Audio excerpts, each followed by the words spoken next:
Tonga soamantsara ao ampani ireo fanampiana avy amin'ny BNGRC hamahana olana eo amin'ny tsy fanjarian-tsakafo mitarazoka.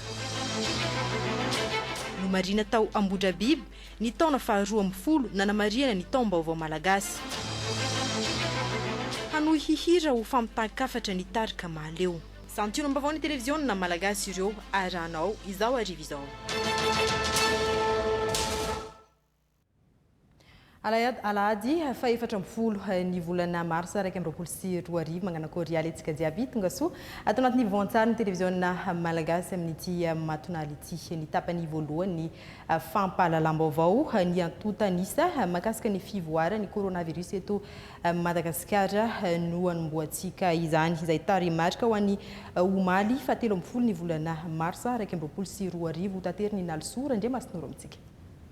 Izao ny antotanisan'ny valanaretina coronavirus ho an'ny datin'ny 13 martsa 2024. 9 ny tranga vaovao, olona 100 ny sitrana soamantsara, 17 ny manao ny forme grave, ary 3 ny namony ainy. Toy izao ny fitsinjarana ireo taremarika ireo.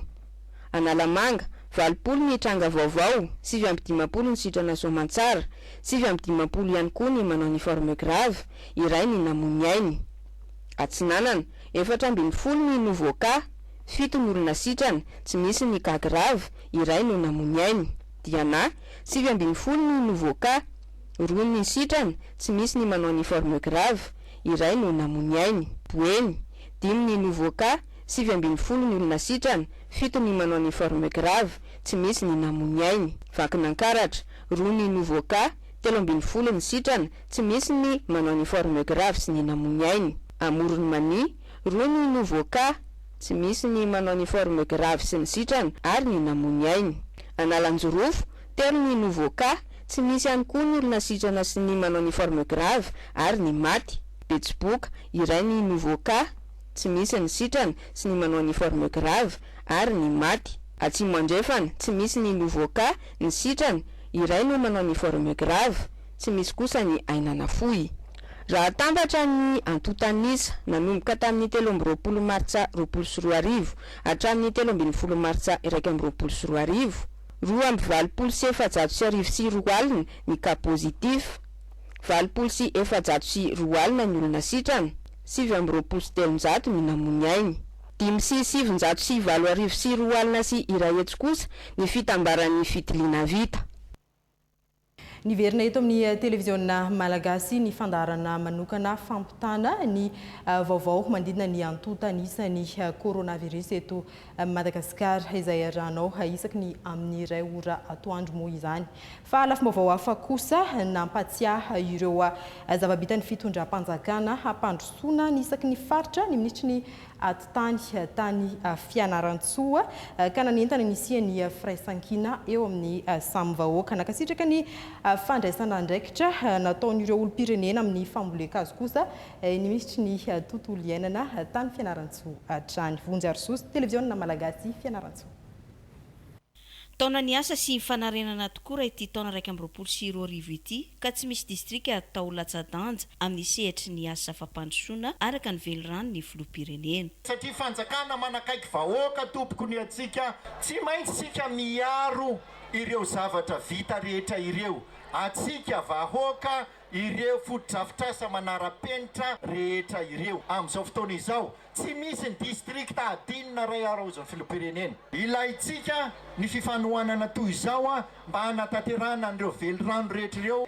Aoka izay ny langa, aoka izay ny fifanaratsiana, aoka izay ny fifankahalana. Amin'ny maha-olo-pirenena ireto mpikambana ao amin'ny antoko TGV Mapara sy ireto amin'ny fikambana ny zanaky ny faritany Fianaratsoa ireto dia nandray anjara amin'ny velorano ny filoham-pirenena ka zanaka Akasia sy Podocarpus iray alina no voavoly teto Ambaisambotra ho fanamaitsoana ny Madagasikara.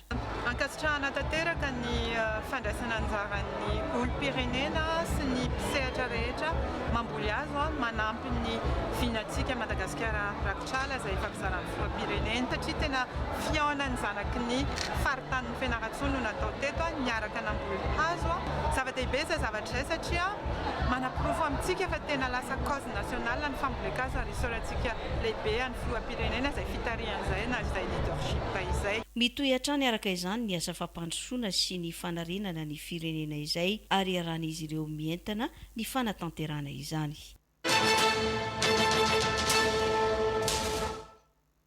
Tapany faharoa ny fampalalam-baovao ny pejiny kolotsaina no isantarantsika izany nifantoka tamin'ny fihavanana sy fifamelan-keloka ny fankalazana ny taom-baovao malagasy tao Ambotrabiby no nanamarina ny taona faharoa amby folo. Ainarabetany sy Mamy Ravafson no hitatitra an'izay. Famerenana ny asan'ny tantara teto amin'ny toerana na Monondra Lambo ny Jamoka na omby voalohany no voizina amin'ny fanamariana ny taom-baovao malagasy na fetiny Asaramanitra teto amin'ny vohitra Ambotrabiby ity hoy ny komity mpikarakara. Nanamarika sy nampiavaka izany ny famonoana omby vola vita ho fifamelan-keloka sy ho fanamafisana ny fihavanana malagasy soa mba iorina mifanaraka amin'ny tetiandro. Ao anatiny atao hoe constellation de Bélier ny tany, ny kintana, ny masoandro ary ny volana amin'izao androany zao ka zay no nisafidianana ny taom-baovao malagasy ao anatin'ny fankalazana 14 ny volana Martsa. Saika hita teto daholo rao foko amin'ny 20 amin'izao fotoana izao. Fa ny tena mampiavaka azy indrindra dia ny fanao. Tao anatin'ny 12 taona dia androany ny taom-baovao malagasy teto amin'ny vohitra masina Ambotrabiby dia natateraka ny fomba tena malagasy dia tsy inona akory zany fa ny sorona omby zany hoe ny famonoana omby dia ny omby vola vita. Ny rahanjanak'ondry no ny fanavotana sy famelana ny eloka ao anatin'ny fangatahana famelan-keloka sy ny famelana fahotana. Tanteraka zany androany ka dia irina inona tokoa fa dia isandratra ny hasom-pirenena malagasy. Hanamafy ny firaisan-kinan'ny malagasy nietsika mirakitra sotoavana toy izao hoy ny voalohan'ny CFM mateto. Hanamafisantsika ny sotoavana maha-malagasy izay mampiavaka antsika amin'izao tontolo izao. Ny malagasy dia manana ny mahizy azy na samihafa aza ny ataontsika hoe ny fiteny, samihafa ny fitafy. Izay sotoavana maha-malagasy izay no zava-dehibe ho antsika. Ity no taona faharoa amby folo nanamariana ny fankalazana ny taom-baovao malagasy teto Ambotrabiby. Ankoatra ny fitsopan-drano dia nisy ny tatao fihinanana vary amin'ny ronono tondraha tantely ary ny zara asina. Fa manodidina n'izay vaovao izay ihany manomboka tamin'ity taona ity ny fankalazana ny taom-baovao malagasy tao Moramanga nisy ny hetsika fanokafana izany hetsika izany tany an-toerana ny sabotsy lasa teo. Xavier Ratolotsoa, televiziona malagasy Moramanga. Foazina sy ampahafantarana ny taranaka eto amin'ny faritra Ibezanjoany ny fomba mampanao taom-baovao malagasy izay fomba ny ainan'ireo razana teo aloha. Raha ny teto amin'ny distriktan'ny Moramanga dia haren-tsaina maro no tsy hita intsony nanomboka ny diran'ireo vazaha-panjanaka ka anisan'izany ny taom-baovao malagasy. Zavatra isorana lehibe ny famoazana an'ity kolotsaina Besanzao ity satria nisy fataorana, nisy aya ny antony nataon'ny mpanjanantany ka tsy afaka zany na ny ray aman-dreny azy nagnambarana ndraiky zaza madinika ndraiky satria raha voloteny dia lasibatra. Tamin'ny 2:13 minitra tolakandro nanomboka ny lanonana izay nanasana ireo mpanjaka avy any Vohipeno sy ireo mpiara-miasa aminy ny filohan'ny Tangalamena avy ao Brickaville ary ireo ray aman-dreny ara-drazana no tariny Printsipe Zanjoano sady loha olona amin'ny trano koltoraly malagasy izay nanamarika fa fanombohana ihany izao atao eto izao. Araka ny fanarana teo fanombohana ity sady fanomanana no amin'ny taona ho avy. Amin'ny herintaona zany dia ataontsika hetsika lehibe mihitsy eto Moramanga satria niakatra dolo ray aman-dreny ara-drazana eny fotony tonga teto hiaraka amiko anomana an'io. Mpianatra maro avy amin'ny sekoly samihafa ny tonga niatrika izao taom-baovao malagasy izao. Vokatra ny fiara-miasa teo amin'ny mpikarakara sy ny fari-piajidim-pampianarana eto toerana ka nambarany solo tena mpanjakana tonga teto fa zava-dehibe ny fampahafantarana ny taranaka ny fomba malagasy. Zava-poana ny miajitsika amin'ny fampandrosoana raha ny miavitsika sy ny momba atsika akory raha tsy fantatra zay ny zahana moa manomboka zao ary hoe inona moa ny fombafomba amampanao amin'izany mba hatsapahany sy alalany hoe avaiza moa izy ary andeha ho aiza ny tanjona. Betsaka tamin'le le fanasana ny mpianatra mba ho tonga aty satria tsy fantatra mihitsy hoe misy an'izany taom-baovao malagasy zany nefa vao tonga taty zay dia nampahafantarinareo anay hoe eka antsika malagasy manana ny taom-baovao antsika manokana. Fomba mampanao be izany vetsivetsy naseho teto narahina tsodrano nataon'ireo mpanjaka sy tangalamena ary ireo ray aman-dreny ara-drazana eto an-toerana izay nanambara fa mitsangana ny komity hanomana ny taom-baovao malagasy 2024 sy 2025 izay ho ankalazaina amin'ny fomba manetriketrika.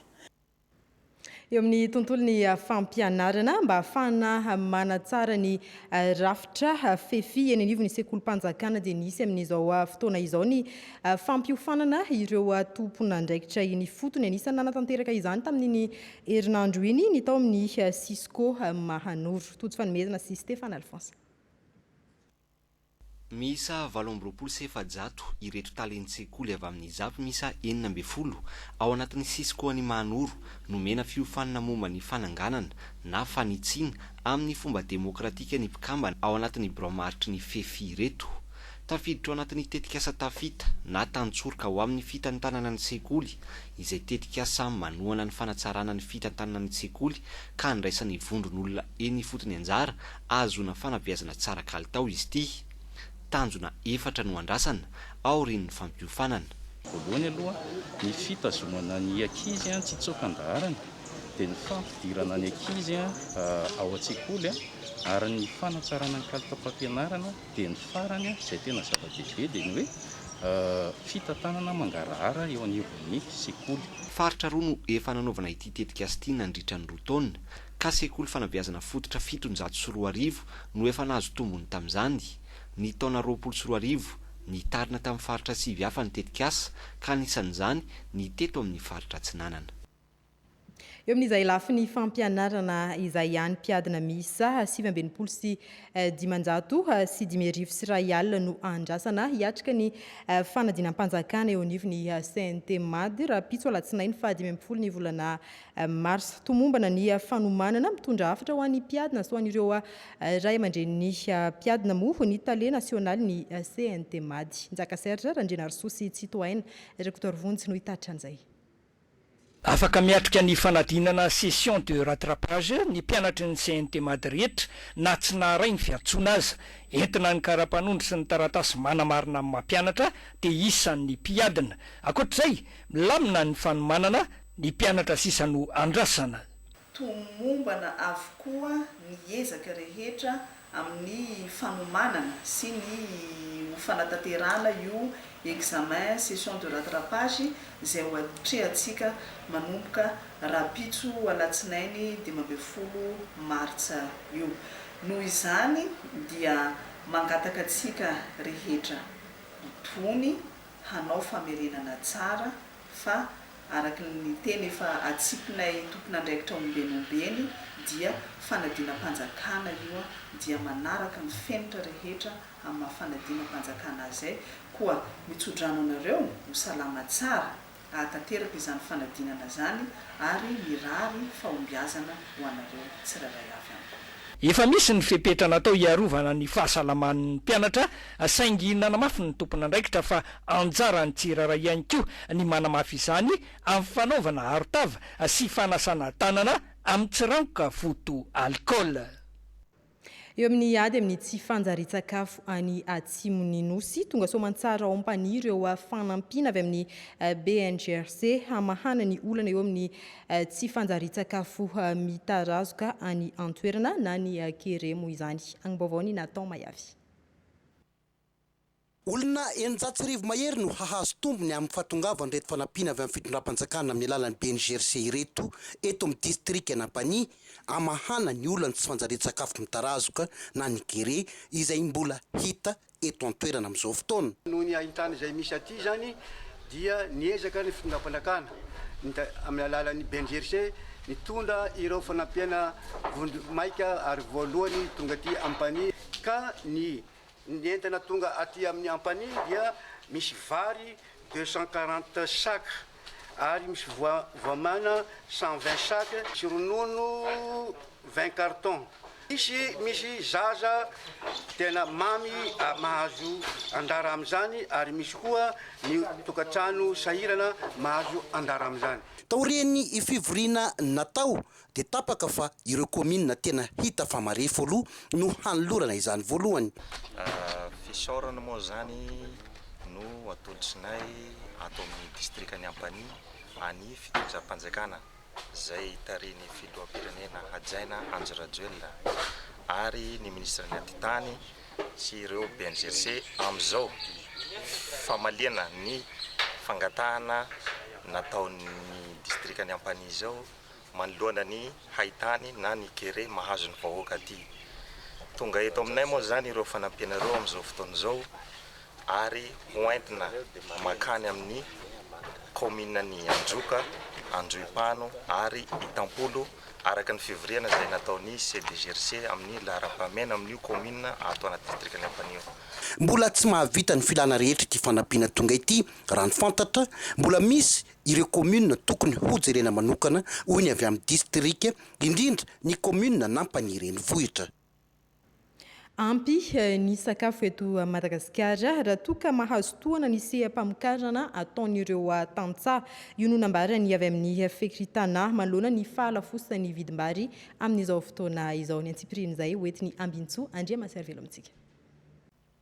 Ny dimy fitopolon'ny sakafo vokariny eto Madagasikara dia avy amin'ny fianakaviana tantsaha avokoa. Ny 750 ny asa misy dia atao ny amin'ny tontolo ambanivohitra ary ny 700 ny voly fanondrina dia vokariny fianakaviana tantsaha. Raha mianga amin'ireo antotanisa ireo hoy ny avy amin'ny fikritama dia tokony ho velon'ny tantsaha malagasy ny vahoaka malagasy rehetra. Ndresaka ny fitondram-panjakana hoe 900,000 tonnes, 7 tonnes no tokony hotratrarina ahafahana mba mahazo an'izay fahavitantena ara-tsakafo zay. Ny tantsaha eto Madagasikara na ny hoe famokarana tantanam-pianakaviana dia misy any amin'ny 3 tapitrisa any ny isan'ny famokarana tantanam-pianakaviana. Raha izay 7 tonnes zay no zaraina amin'ilay 3 tapitrisa dia eo amin'ny 300 kilao fotsiny isam-pianakaviana no mamokatra azy. Izany no antony tokony hanampiana ny tantsaha malagasy amin'ny famokarana izay ataony satria ninonina ny zava-mitranga ny tantsaha tsy maintsy miatrika. Ny tantsaha raha teo tsy mba mitokona. Menamenina ohatra ny mponina teto Antananarivo makasika ny vidim-bary, miakatra be ny vidim-bary, mijaly zahay tsy takatra tsony zany. Fa raha aminay tantsaha mpamokatra na amin'ireo membranay tena tokony hiakatra ambony dia ambony mihitsy zany vidin'ny vokatra ataon'ny tantsaha zay.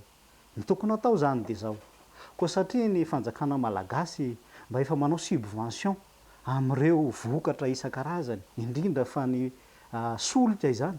Maninona raha mba omena subvention koa ny tantsaha amin'ny vokatra zay fokariny dia mba ahafahany mamokatra mba mitombo ny vola miditra amin'ireny tantsaha ireny amin'ny vokatry ny asa ataony ihany. Izay no anentananay hoe andere mba hampio ny tantsaha makasika an'izay vidin-tsakafo vokariny tantsaha zay. Raha misonitra ny farimpianan'ny fianakaviana tantsaha izay maro anisa eto Madagasikara hoy ny avy amin'ny fikritama dia misonitra avy hatrany ny harikarena faobe satria ho afaka andohetra izy ireo. Iverenantsika ny vaovao mandidina ny coronavirus manana didy amin'ny torohevitra ara-tsakafo sy ny tolotra omena ny mpanjifa ireo ampahandro sakafo amin'ireo toeram-pisakafoanana manoloana ny ady amin'ny Covid-19 maro ireo matianina amin'izany no mifantoka bebe kokoa amin'ny fampiasana ny vokatra eto an-toerana amin'izao fotoana izao. Toto fanomezana sy Andry Razanarao. Manampy betsaka ny hery fiarovana manoloana ny fianaka ny Covid-19 ny fihinanana sakafo ara-pahasalamana sy madio ary voalanjalanja araka ny nambaran'ireo mpahay sakafo matianina. Tsy mitaky zavatra sarotra izany fa maro ny vokatra hita eto Madagasikara izay voamarina fa mitahiry otrikaina miteraka hery fiarovana. Mirona amin'izany avokoa ny akamaroan'ireo mpahay sakafo amin'izao fotoana izao ary mampifanaraka ny tolotra amin'ny zava-misy. Somary mafy be satria crise atsika izao. Sainao sy maintsy mandroso. Paikady moa zany dia ny faharetana ary sy maintsy miatsika ianao. sy maintsy io moa zany misy teniko amin'ny mpianatry rehetra hoe rehefa manao zavatra sy maintsy rapidapida ianao sy maintsy manana tsaikefo ianao zany a zay moa zay ny mot d'ordre nay ato hoe fahadiovana filaminana dia mifahakingana fahadiovana ny voalohany indrindra dia filaminana zay ny efa azonao ny dimampolo sy ny rato pouvoir dia mifahakingana anisan'izany be diabe le rafitra hoe anticipation initiative dia hoe miezaka zany no hoe hitondra ny tena farany tsara indrindra zany. Matetika ihany koa ny fanoloran-kevitra eo amin'ireo samy mpisehatra amin'ny fampisakafoanana eto an-drenivohitra amin'izao fotoana izao manoloana ny fahasahiranana hatrehana. Vaovao ny tontolo iainana mitohatra ny hetsika fambolem-kazo fanarenana ny tontolo iainana eto Madagasikara. Toerana maromaro indray no nahazahoana angom-baovao mahakasika izay arahantsika miaraka. Zanakazo 500 fototra no novolen'ny BIMS izay Madagasikara tety amin'ny Batak Arivony Mamo. Ny BIMS izay fikambanana ivondronan'ireo mpampiasa ny fiara BMW.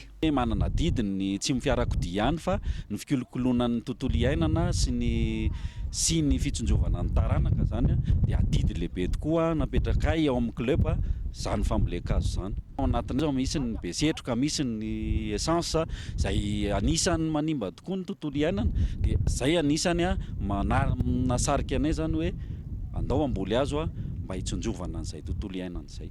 Ankoatra ny fambolem-kazo, fotoana iray nanaovan'izy ireo ny fihaonam-be sy ny onana tamin'ireo mpikamana vaovao ihany koa ity fotoana tety amin'ny Batak Arivony Mamo ity. Hatao université maitso na campus vert ny anjerimanontolo n'Antananarivo tafiditra amin'ny fandaharan'asa ny fanjakana. Miditra amin'ny andiany faharoa ny fambolena ireo karazan-kazo ahina horingana totosainy ny fiadidinan'ny université n'Antananarivo. Etsika fanarenana ihany koa ireo azo nisy ny kapatsokosoko tety ampitifirana Katso. Zanakazo 2 fototra ahitana acacia, palmier royal, oliva, zakaranda no natsatoka tamin'ny tany 10 hektara. Asa tafiditra amin'ny fametrahana ny atao hoe Smart Campus Vitrine. Ny Smart Campus viditra ao anatiny resaka fambolem-kazo intelo sesy ao ny resaka fitadiavana ny rano sotro madio ity amin'ny université ary fanomezana an'izany io ihany koa ny resaka énergie renouvelable zany hoe ny ahafahana mampiasa ny panneau solaire efa ho azo zay zavatra zay ary tafiditra ao anatin'ny resaka Smart Campus. Niara-niasaka aiky tamin'ny fianakavian'ny université n'Antananarivo tamin'ny fametrahana izao tetikasa izao ny avy amin'ny ministera ny tontolo iainana. Miompana amin'ny fanabeazana ny fahasalamana sy ny sosialy ny mponina amin'ny ankapobeny ny fandraisana anjara ny Association pour la sécurité sociale na ny ASSAR. Fikambanana ny forona tao amin'ny boriboritany fahaefatra ny Antananarivo renivohitra tamin'ny volana Desambra 2024 ary ivelatra amin'ny boriboritany hafa sy manerana ny nosy ao aoriana kely ao. Fotoana niarahana namboly hazo adidy amin'ny firenena no natao teto Apangabe Antananarivo Atsimondrano. Ampianarana manokana dia manana izay formation gratuit ho an'ireo ankizy ireo izay hanala fanadinana. Eo koa ny fizahana ara-pahasalamana maimaim-poana ho an'ny ankizy, ny fizahana maso, ny diabeta, ny tension. Zanakazo Anarivo no novolena teto ka nandray anjara daholo ny avy amin'ny fokontany 2.30 mandrafitra ny boriboritany fahaefatra ny Antananarivo renivohitra. Manana tanjaka 2 megawatt izay hamatsiana herinaratra ao amin'ny commune rurale Ambatotsia, Ambodiampana, Antsamaka, Bendrarezo ary ny commune européenne Belanana ity centrale hydroélectrique ity. Ny ONG GRED no tompona andraikitra amin'ny fametrahana izany amin'ny alalan'ny famatsim-bola avy tamin'ny Union européenne sy ny Fonds français pour l'environnement ary ny société HIER. Nanomboka ny taona 2024 dia efa nisy ny fambolem-kazo tamin'ireo sahandrika manodidina ny barrage izay niarahana tamin'ireo vahoaka mpahatombontsoa. Tamin'ny 10 sy 1 martsa teo dia maherin'ny 700 izy ireo no tonga namboly zanakazo 10,4 fototra tamin'ny velarantany 12 hektara teto Bevalalana. Favitra Bevalalana io zany agnatin'ny fokontany Ampandrana commune Ambatotsia dia agnisan'ny favitra midadasika ary tsy ahitana ala. Kanefa avy eo amin'ny favitra io zany ny lohan'ny rano Langlezana zay ahitana fotodrafitrasa centrale hydraulique Mamatijio commune 10. Ny tanjona zany dia andrakotra azy ty favitra Bevalalana ty amin'izay mba tsy ho ritra zany le loha rano manondraka le centrale hydraulique ao Langlezana. ka ny fagnamaso le azo voavolo zany dia andraikitra na mipetraka amin'ny fokotany telo le magnodidina le faritry be valalagna dia ny fokotany Ampandrana fokotany Begnantsindra ary fokotany Ambomitsinjo. Ankoatrany amin'ny maha loharano azahoana angovo azo avaozana azy dia manondraka tanimbary ivelomandreo ponina amin'ny fokotany Begnantsindra Ambomitsinjo ary antany ambany Ampandrana ihany koa ity renirano ny lanilezana ity. Noho izany dia tsy asiana indrafo ho an'ireo izay tratra mandoro sy manimba ny ala. Ao anatin'ny vaovaony fampandrosoana noloania ny filakevitra munisipaly ny Toamasina ny hananganana gymnase manara-penitra izay ao anatin'ny tetikasany filoham-pirenena. Ny andindiny izay arana amin'ny televiziona malagasy Toamasina.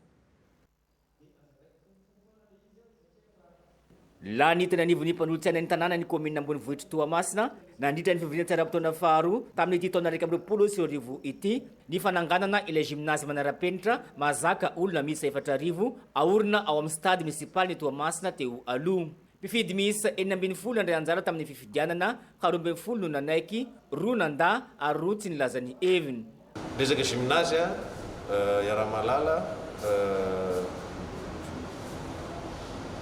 voafidy zany ny fidiny maro anisa tato amin'ny conseil municipal zany ny fananganana ny gymnase manara-penitra 4000 place eto à Toamasina izay atao eto amin'ny etsy amin'ny stade municipal. Aminay 12 mianadahy zay teto tonga nivory nametraka nanapaka ny délibération teto dia 12 no nanaiky, 2 tsy nanaiky, 2 tsy manan-kevitra. Zay zany ny vokatra officialy mikasika an'io délibération mikasika an'io stade. Raha iverenana ny momba ilay gymnase couvert aorina amin'ny stade municipal ny Toamasina iny dia tetikasa ny filoham-pirenena Andro Rajoely vinana taona tamin'ny voaka ny Toamasina ny anomezana fodrafitrasa vaovao sy manara-penitra ho an'ny Toamasina. Ivadika eo amin'ny pejiny kolontsaina isika mitoy amin'izao fotoana izao ny fananganana ilay toerana antsoina hoe tranombitsika izay ataony eo anivon'ny tily Madagasikara. Ity taona ity izay natokana anaovan'izy ireo ny hetsika isan-karazany izay sahaniny. Toto fanomezana sy Andry Rajaonarvao. 7 taona izay no nananganany tily eto Madagasikara ity toerana antsoina hoe tranombitsika ity. 3 hektara ny velaran-tany misy azy ka hita ao avokoa na ivy-toeram-piofanana ho an'ny tily. Ny toerana fanaovana fety izay nantsoina izy ireo hoe Antsahamanitra, ny toerana fanaovana fanatanjahan-tena, ny toeram-pilalaovan'ny ankizy izay atao hoe Atiala, ny valambitsika izay anaovan'ireo tily fampiarana ny zavatra iofanany. Eo ihany koa ny espace vitsika izay arak'izay anaran'izay toerana ahafahana mandray olona maro. Ity farany izay nasipana vaozana amin'izao fotoana izao ka ny mpikambana ao amin'ny tily Analamanga Afovoany no nandray an-tanana ny fanatanterahana izany. Tamin'ity taona ity dia niezaka indray zany zahay hoe nanao an'ity espace vitsika ity izay nitaritin'ny zokibe anay tato amin'ny olona izy dia samy nandray anjara brika avokoa ny isa-paritany araka Madagasikara. Dia ny anjaran'ny tily Analamanga Afovoany dia noraisinay manontolo ny loko aty ivelany zany an'le trano zany io le espace vitsika io. Dia io no nanaovanay levée de fonds azafady amin'ny teny frantsay zany hoe izahay ihany zany no nanangona izay kely nanananay dia navadika fitaovana ilay izy ary ahafahanay mandeha mandoko an'le trano amin'izao ankehitriny izao. Mandeha tsikelikely ny fananganan'ity toerana ity ka izay indrindra no nanaovana azy hoe tranombitsika. Nandray anjara daholo ny faritany rehetra na ao anaty rafitra, misy tsy ao anaty rafitra, misy efa lehibe, misy kely ary misy olon-tsotra ihany koa ara dia voasarika tao anatin'izany. Dia mahatranombitsika azy zany dia misy tato-bitsika tsikelikely ary aorina tsikelikely le izy dia ny vitsika tsirairay zany no mitondra ny anjara brikiny. Dia arak'izany moa zany tonga eto ankehitriny ny Analamanga Afovoany tena misy soatoavina ara-tsoratra masina ary indrindrandrindra amin'ny masokoto dia misafidy ny biby kely indrindra kanefa ny endry sady mirahina mba hahavitana tanàna. Ankoatra ny fandokoana sy ny fananganana ny tanàna, novolena azo ihany koa manodidina ity toerana ity ho fiarovana ny tontolo iainana izay mbola tafiditra ihany koa amin'ny soatoavin'ny tily. Ao anatin'izay fanabeazana skoto izay ihany omaly 13 marsa no andro ny skoto aty Afrika ny fanindran-dalana tamin'io ihany koa ny fanentanana fanao isan-taona momba ny programme skoto zazavavy eran-tany. Teny amin'ny sahafanilo sadabe no nanatanterana izany. Volera Farasosy Jakira Kotomanga no hitatitra an'izay vaovao izay. Ady amin'ny herisetra mianjady amin'ny vehivavy izay no ahevitra ny fandaharan'asa IES tamin'ity taona ity. Fandaharan'asa tanterahany skoto zazavavy maneran-tany miendrika fifanakalozana aty amin'ny faritra atsimon'ny Afrika. Nandray anjara tamin'izany isika tamin'ny alalan'ny fanilon'ny Madagasikara. Omaly izay dia nanatanteraka ny campagne izay natao tany Sadabe sahafanilo Sadabe ary ny lohahevitra ny safidina tamin'izany dia ny ady amin'ny herisetra satria tsapa tokoa fa mirongatra dia mirongatra ny herisetra mianjady amin'ny ankizivavy sy ny vehivavy amin'izao fotoana izao. Nandritra izany moa dia nanao ny plaidoyer teo amin'ny mpitondra fanjakana izay satria maro dia maro ny manam-pahefana tonga nanatrika izany teny an-toerana. Noho ny Covid-19 dia nampitaindavitra ny hetsika fanentanana rehetra nanamariana ny IES programme tamin'ity taona ity, miopana hatrany amin'ny fifampitezana eo amin'ny tanora malagasy sy afrikanina mivondrona ao anatin'ny skoto zazavavy. Fa hitralalala kokoa ao anatin'izay pejiny kolotsaina izay isika hanao ny hira ho fampitahakafatra hanao seho manokana i Dama Bekoto ary Charles hialana saona moa izany hamelona ny lazany ity tarika ity indray. Haina Rabetany sy Mami Ravovsan.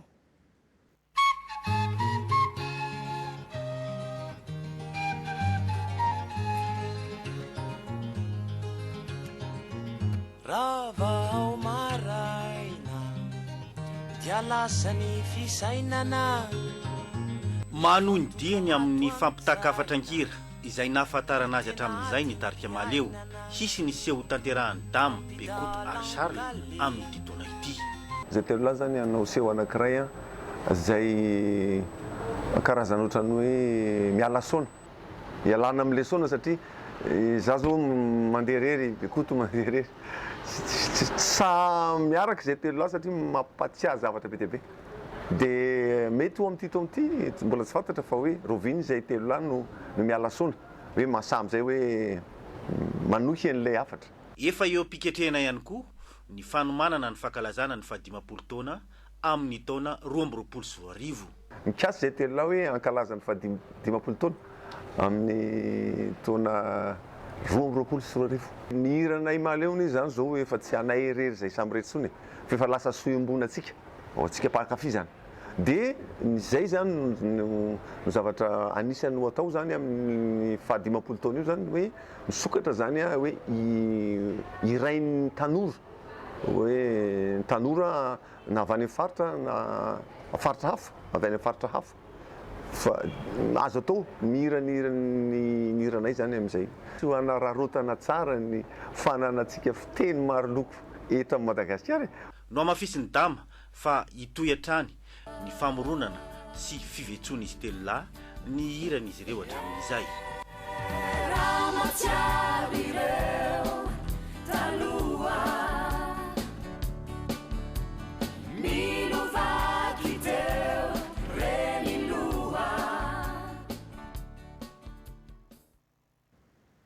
Dia izay koa no mamaragna ny fampahalamba-baovao tamin'ity aligny ity ankasitrahana bevata ny fanaranao an'izany hatramin'ny farany mamy fotoananao amin'ny magnaraka koa samby maivantsika jiaby.